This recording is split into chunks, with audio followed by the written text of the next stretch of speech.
Ba-na-na-na-na. Good morning, America, and welcome to The News. Today we have a special broadcast for y'all. We have in the studio a student of educational technology here to be interviewed about online presence. But first, the news. In today's top story, reports of Bigfoot terrorizing local maple syrup operations are being heard all over Copper Country. Photos have yet to be validated. Additionally, a bill outlawing the ownership of cats has been laid before the Senate. Now we go to our field correspondent Gary for a local weather report. Gary?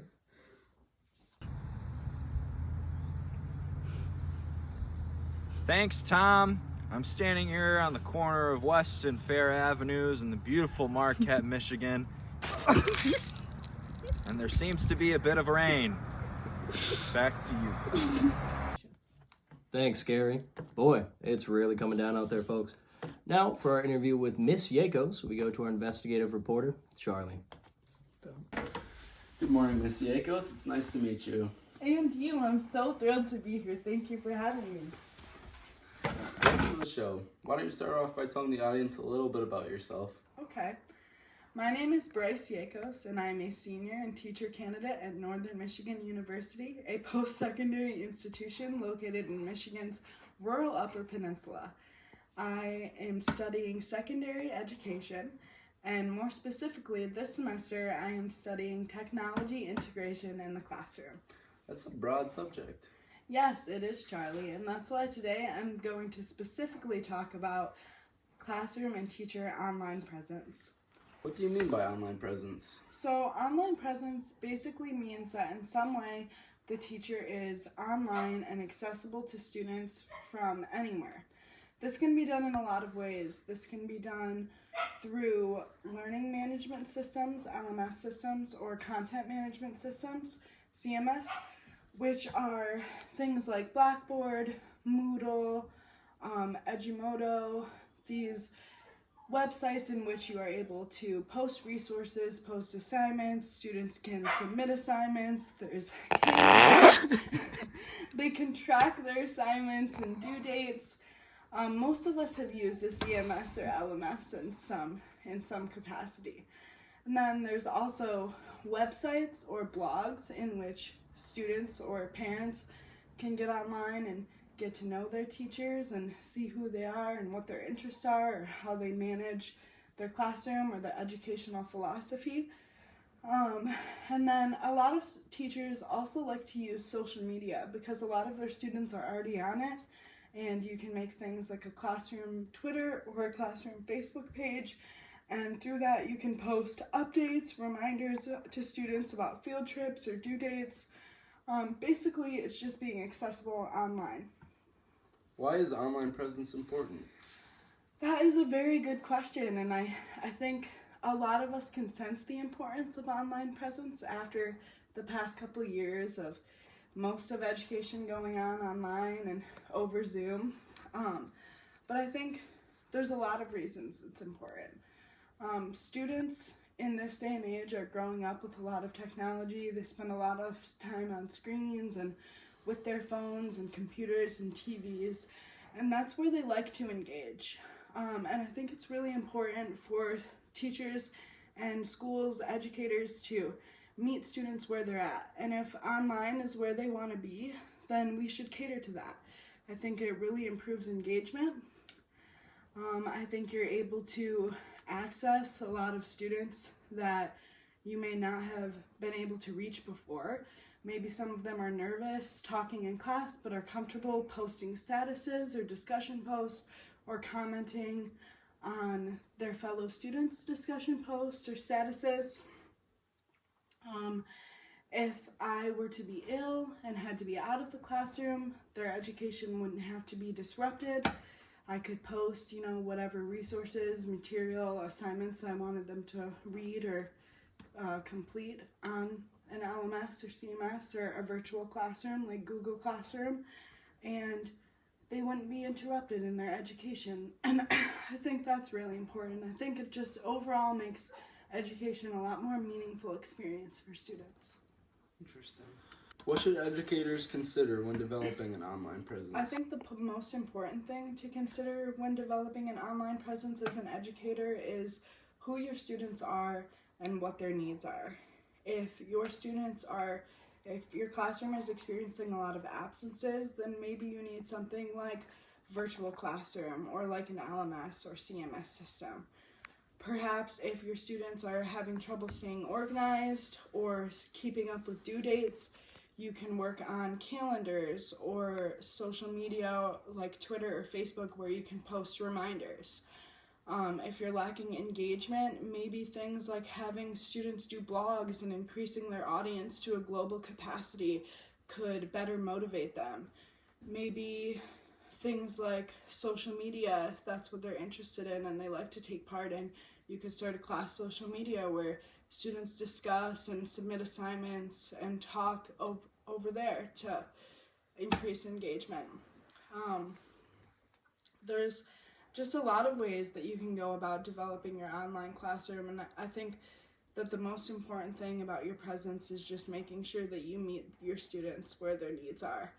And then of course you want to consider your schools, your institutional policies surrounding online presence. You want to consider what your students like, talk to them, consider what parents' needs and wants are. You know, maybe some parents aren't comfortable with their student having Facebook, and if that's the case, then you'll need to work around that and figure out a different kind of online presence that will work for the whole class.